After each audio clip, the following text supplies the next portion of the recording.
guys, Anya, and today we really want to make some lemon poppy cupcakes with like a lemon drizzle. If you like this video, give it a like, comment, and subscribe to my channel for more videos.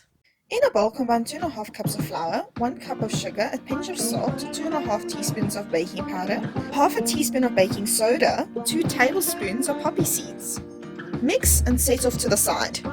In a bowl, add a half a cup of oil, a quarter cup of lemon juice, 2 tablespoons lemon zest, 1 large egg, 2 teaspoons vanilla essence, and 1 cup of buttermilk. Mix until well combined. Add the wet mixture to the dry mixture in 2 batches and mix until it's well combined.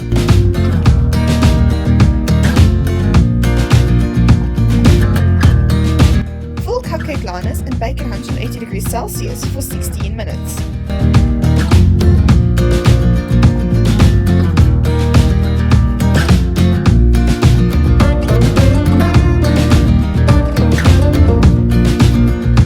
Bowl with 1 cup of icing sugar, add 2 tablespoons of lemon essence, 1 teaspoon of lemon juice, and 1 teaspoon of water if needed. Mix until a smooth mixture forms.